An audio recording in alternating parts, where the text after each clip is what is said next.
This is the second part of your daily uploads in the lead up to ANZAC Day. Yesterday we discussed the soldiers of Gallipoli and the home front. Today we will be discussing the Royal Australian Navy and its last stand at the Battle of Sunda Strait.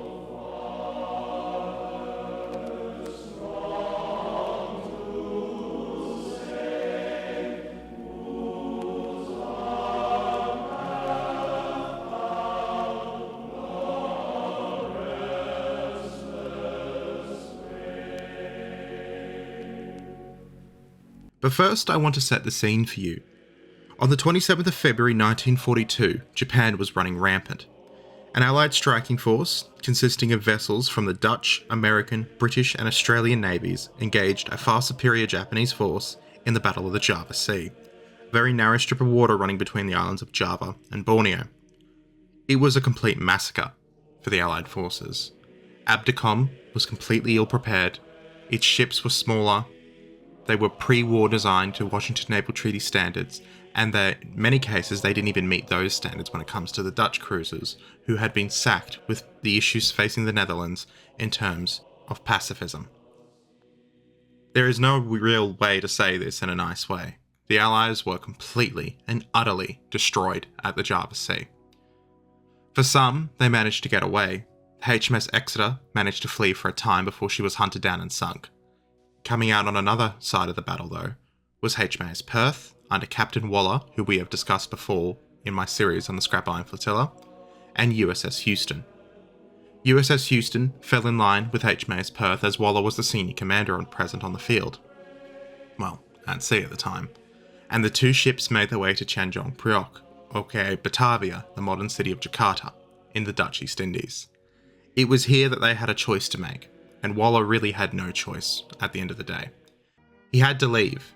Japan was coming. There was nothing there to stop them. The US fleet lay burning in Pearl Harbor.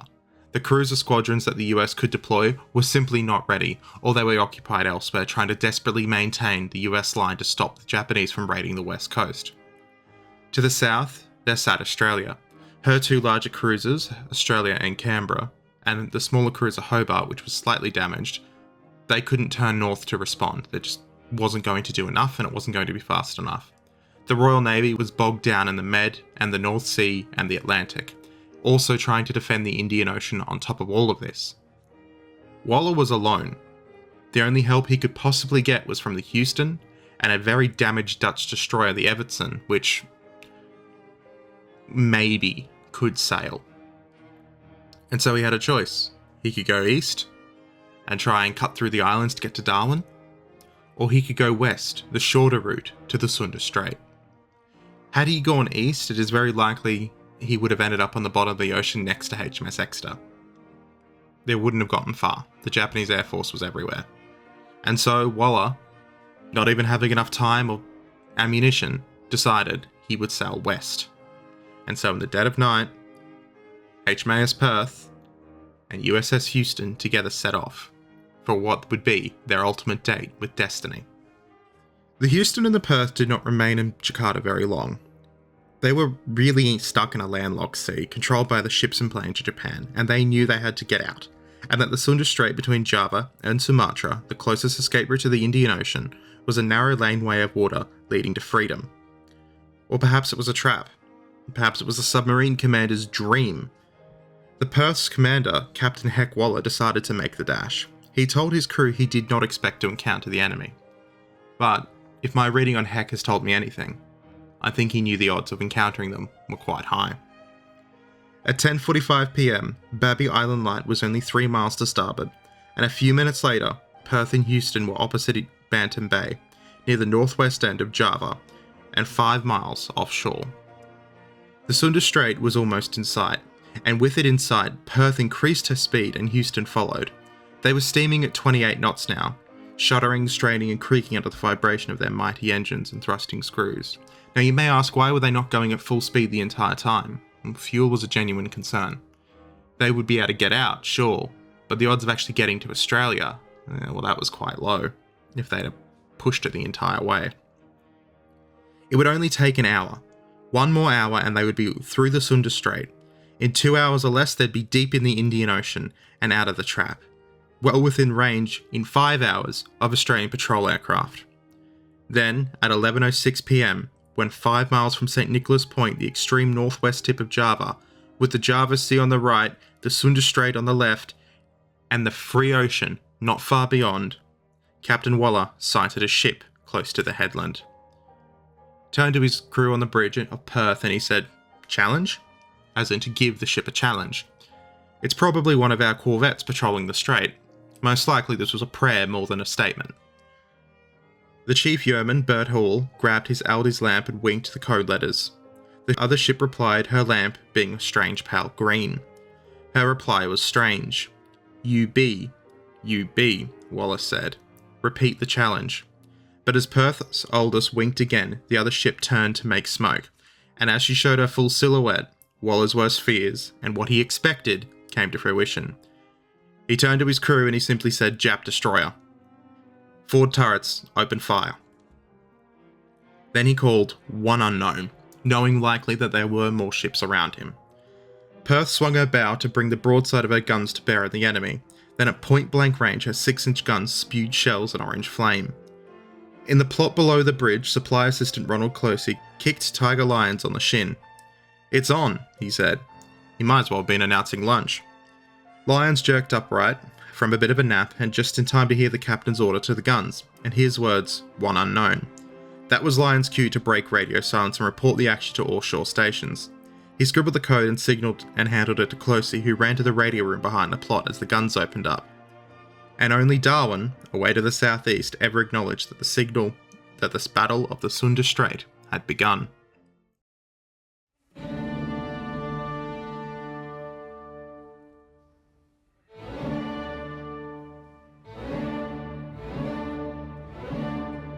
Lyon now was quite terrified, cold and hard like a chunk of ice, lodged between his solar plexus and navels. Fear would stay with him for minutes, urgent and degrading, and in those minutes he felt physically dirty and hated himself. The panic ebbed as a shell hissed under the ship, hissed and dived deep under the racing keel with the sound of a soda siphon when it hits into a glass of whiskey. See, this is not the first time Perth had been in combat. She'd fought her way through the Mediterranean, she'd fought her way through the war, into the Java Sea, into the Caribbean. Perth's entire existence within the Royal Australian Navy had started with the outbreak of war. She never knew peace. But this was different. Perth's guns began to crack constantly, crashing like a house falling down, firing until their paint blistered, and through the speaking tube he heard someone on the bridge say, "There are 4 to starboard," and another voice screamed out, "There are 5 on our port side," and then a surprised, "By God, they are all around us." He recognised this surprised voice as none other than Alan MacDonald, the Royal Australian Air Force flying officer with the ship, who was tasked to operate the ship's float plane. Lyons heard the captain order divided control to the guns, and soon after independent control to each gun because there were so many targets that trying to focus on one was pointless.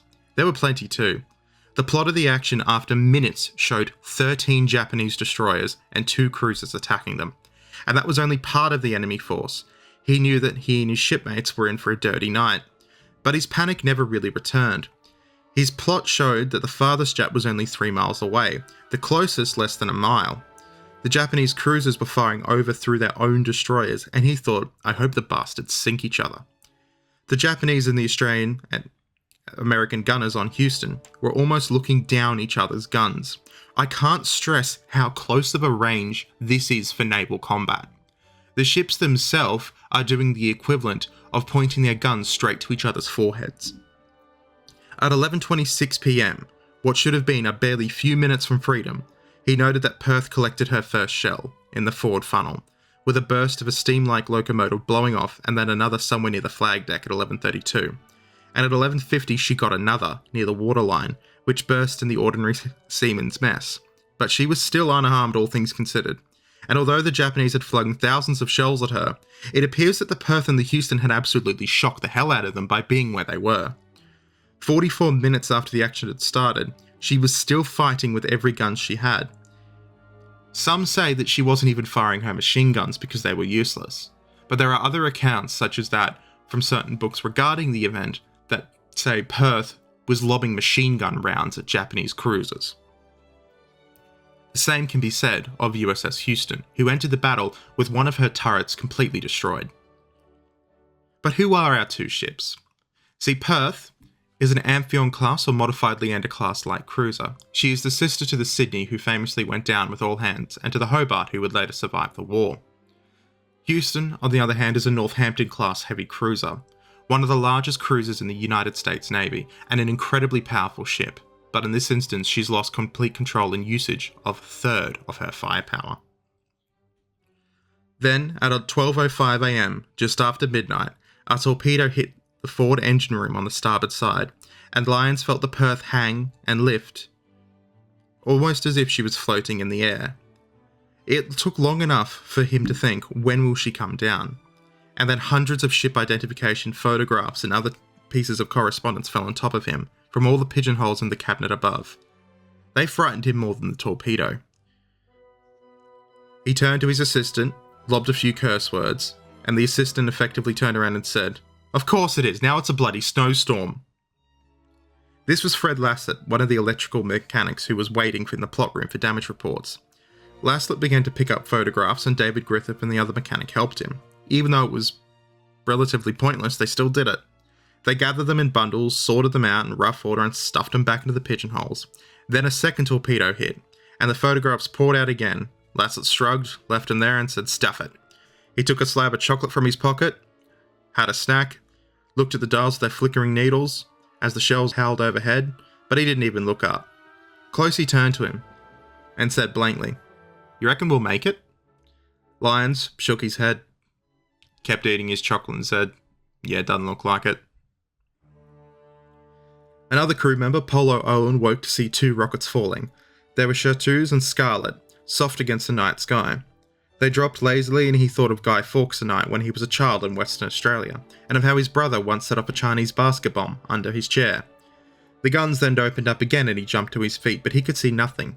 He pulled on his anti-flash gear and went out to face the shadowy faces of his companions. "What the hell are we firing at?" one of the gun crew asked. Then the cruiser suddenly increased speed and seemed to pull their feet out from underneath them. The stern, where they were stationed, seemed to Owen to dip almost under the seat as the Perth jumped forward at full speed and began to fling about like a destroyer as guns on every side flashed and went out, flashed and went out. Something that Heck Waller was known for, handling his large cruiser as if he was still captaining the HMAS Stuart in the Med. He noticed Y Turret, the aftermost turret on the ship, swinging about on an aft bearing, and the other two on board threw themselves down to the deck just in time behind a Carly float as the gun fired straight over their heads.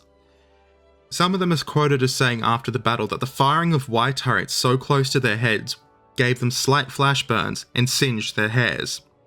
The anchored Carly float, meanwhile, jumped 6 inches and fell back. The guns then swung away, finding their next target, and a searchlight reached out from a Japanese destroyer, grabbing them on Perth's stern. In that blinding blue glare, Owen felt 20 feet high, naked and more helpless than he had ever felt in his life. It was like looking down the barrel of a gun and knowing that it was about to fire. The faces of his companions around him looked like they were almost about to vomit, faces from another planet almost. And the tension of the searchlight's beam, an inner voice told him that Perth was doomed. He heard the 4-inch secondaries on the Perth snap as though from a great distance, and the searchlight went out. Then, as Y turret swept around and roared again directly aft over their heads, they dived again straight to the deck. Lying there angrily conscious of how futile the part they were playing was in the battle at their station on the stern, Ralph Lowe turned and said, "This is bloody stupid. We can't do a thing. Let's get the hell out of here." Lowe nodded again to his crew, and then he got the response, "We'll get blown overboard if we don't get up and move." They all agreed and they ran along the quarterdeck to the torpedo space under the 4-inch guns. Owen on the starboard side was just in time to see 4 torpedoes like gray cigars leap into the sea, and he watched them and he thought, "Where can I go where I won't get hurt?" And he must have said it out loud because either he said it or someone responded to him. Nowhere. All along the horizon now, the Black Sea was lighting up with Japanese gun flashes, like electric lights being switched on and off, on and off. The shells were splashing in the light plumes of Perth's and the Japanese guns. The pale blue sea was topped with white plumes of shells which turned it into a boiling cauldron. Then he heard the splintering crash forward followed by a silence, which he rushed in and replaced all sound more terrifying than the din of battle. He ran to the port torpedo space, but it was empty of men. He felt powerless, useless, and he thought, this is bloody awful. If only I had something to do, something to occupy my hand or my brain. He returned to the gun at the stern, but it was now a twisted metal and parts of the Carly float draped around the barrel stumps made the remains of the gun crew look like a scarecrow in a paddock. He was thinking, I missed by seconds being turned into this. When the second torpedo hit, the whole ship seemed to crumple and splinter. He felt as if he was standing on a matchbox collapsing beneath him. 3 sailors ran aft. Abandoned ship, they screamed, and with them he tried to unlash the stacked pilgrim rafts. He tore his fingernails off, but the knots would not move. The reality was the 6-inch guns firing at such low elevation and at such close range had turned the ropes into effectively metal strips. He yelled out if anyone had a knife. He asked, thinking, the Carly float is my abandoned ship station, I've got to get to a raft or nothing, but no one responded. The men all shook their heads and ran back along the quarterdeck after he shouted again, but Perth was already listing to port but still moving. He went to the starboard side and looked over. The screws were slowly thumping and one of them was almost out of the water. He seemed so close he could touch it. He went forward along the port side. The deck was now deserted, and he somewhere forward of the steam escaping with a high thin whale. He looked over the side and the sea seemed very near. He thought, well, there's nothing I can do now, as he climbed the rail and leapt into the sea.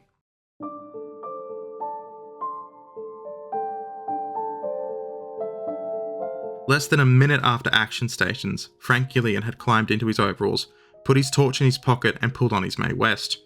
He left his cabin and ran forward along the alleyway, and as he ran, sailors slammed the watertight doors behind him and locked the dogs. As he reached the airlock above B boiler room, he closed the steel door and then went through down to the foot polish ladders in the stokehold 20 feet below the waterline. Here he was in his familiar world, of boilers, fires and steam pumping stations.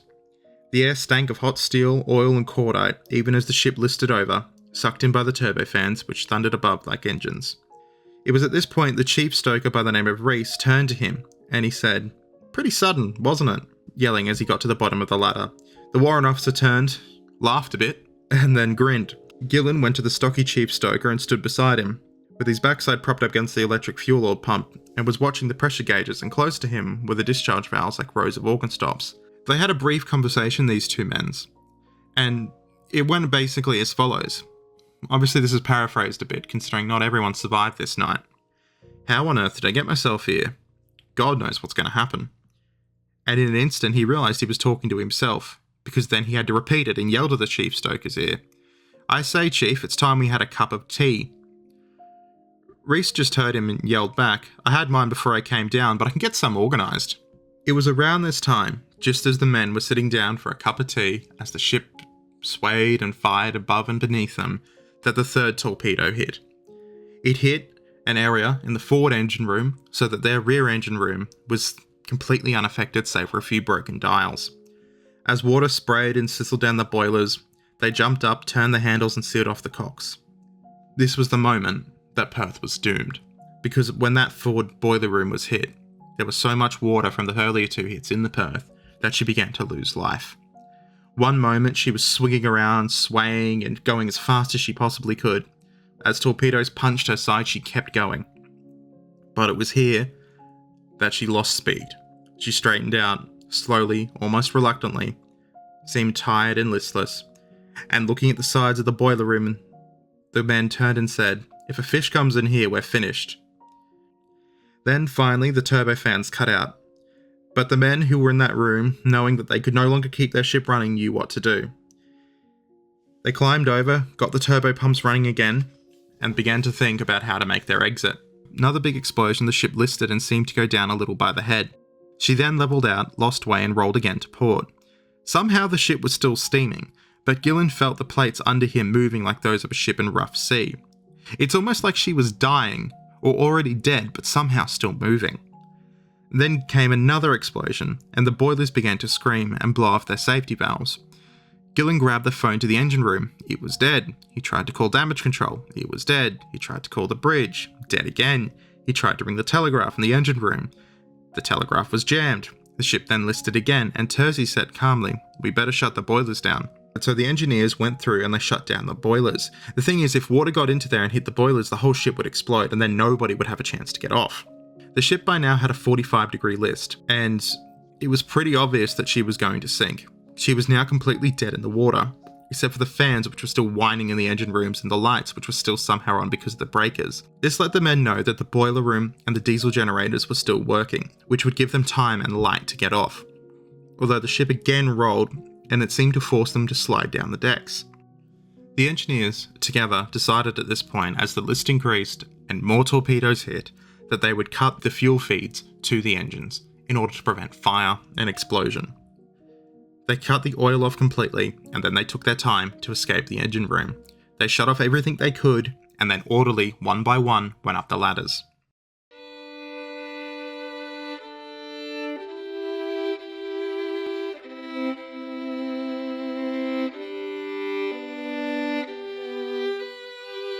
Back on the bridge, a man called Lloyd Burgess simply was quoted as saying, "Please God, not again," as the moment the action started. And in the dark, fumbling for his shoes and his tin hat, he made his way to the bridge. He could just see the dim shapes of the captain standing forward on the bridge. Waller apparently wasn't the animated self he normally was, likely sensing that the end was coming.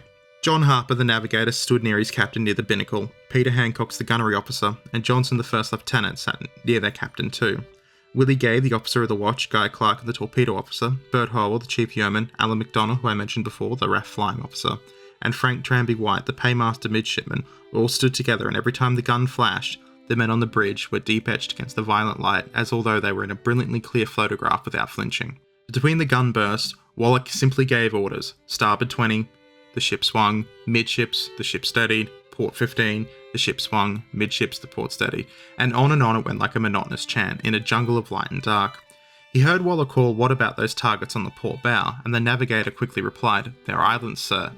What we now know after the battle is that it is likely Waller was seeing an entire Japanese invasion force sitting in the harbours and against the shoreline. The only light on the bridge was almost a hidden glow under the hooded chart table, but there were so many shells flying around it didn't really matter. It was almost daytime at certain points in this battle. At this point in time, as the ship listed, a searchlight caught the Perth, and Waller is recorded as saying, "For God's sake, shoot the bloody light out." This would have been probably the same light that we saw at the stern when it caught the men. Behind and below, Burgess heard that 4-inch gun barking, and the light then blacked out. In a silence that only lasted seconds, Burgess felt his heart hammering. This is around the same time as that torpedo hit the forward engine space, as I just mentioned. Waller then received a report: forward engine room, out. And then a shell wrecked the plane and the catapult, sending a huge explosion throughout the centre of the ship. And then the reports came through that B, X, and Y turret were out of ammunition. Then A turret reported that they had 5 shells left. Then the 4-inch guns reported they were only firing star shells, and they were almost out of those. The captain's response was simple: very good. And as the torpedo spiked the ship again, and jammed the hatch in the B turret magazine, the men there went down alive. The ship seemed to leap from the sea again at this point and drop back, almost as if she was going to break her spine against the waves. Waller then turned to his men and said, "Well, that's torn it. Abandon ship." Hancock's responded back in a very proper manner, "Should we prepare to abandon ship, sir?" And Waller just went, "No, abandon ship." The signal went over the ship's intercom, and for those who could hear it, A turret fired again for the last time. And again, the men's tin hats fell over their eyes. When Burgess looked up after Waller gave the order, he noticed that the entire bridge was already empty, save for the captain. Waller turned to him and said, "Get off the bridge, Gay." And as Gay left, Waller was standing there with his arms on the front of his bridge, looking down at his silent turrets.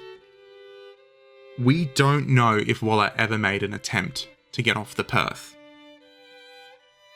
We don't think he did, because no one really reports seeing him afterwards.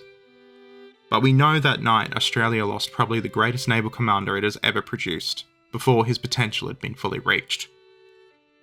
No one ever saw Heck Waller again. Perth and Houston fought together for an hour and a half against 20 Japanese ships, who protected 50 further Japanese transports sitting in the harbour. They kept firing when they had no ammunition, putting anything in their guns to keep it going, refusing to surrender. There was no mention of a white flag on either ship. Houston's crew fought hard to the last man, just as Perth's did, and the stories of Houston's crew can be seen just as clearly as that I've just read you for the first-hand accounts of the Perth. Of the 680 plus crew aboard Perth, some 353 were killed, including 5 Royal Navy sailors seconded to the ship, 342 Royal Australian Navy, 3 Royal Australian Air Force, and 3 civilian canteen workers. Houston went down 20 minutes after Perth. With Perth leading the convoy of ships, she was naturally focused first. Of the 328 men who survived the sinking, 5 died after reaching the shore, the rest becoming prisoners of war, 106 being beaten and worked to death on the Burma-Siam Railway and other Japanese prisoner of war camps. Of the 218 who came home, none of them were the same ever again. Some of the men aboard Perth are recorded as being not far from Hiroshima when the bomb dropped, and they explain a sense of jubilation at the thought of what those bombs did. These are the men who survived the Burma-Siam Railway, and it's a story I'll come back to another time.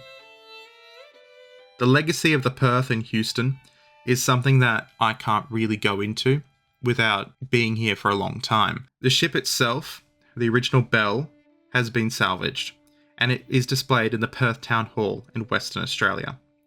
HMAS Perth to this day is the only foreign warship to be commemorated in the grounds of Arlington National Cemetery in Virginia, and there is an association of sailors from Perth and Houston who stood together not only at Sunda Strait and the Java Sea, but also throughout the prisoner of war camps, as allies. And the Perth and the Houston crews today share memorials all around the world, be it in the United States and in Australia. And every 1st of March, representatives from the United States and Australia hold a service to commemorate the loss of the 2 vessels. Later on in the battle, that Dutch destroyer I mentioned, the Everton, did join the fight, and she was promptly sunk by larger Japanese destroyers, not making it to where Perth and Houston were.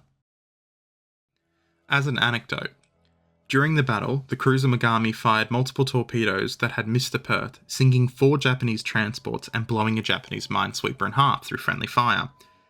It was about this time that Waller was swinging the ship around, going as fast as possible before the other torpedoes hit the Perth and sank her. But it is a very interesting anecdote that although Perth and Houston didn't actually sink any ships themselves due to the sheer number of them, at the end of the day at the Battle of the Sunda Strait, a minesweeper and 4 troop ships went down.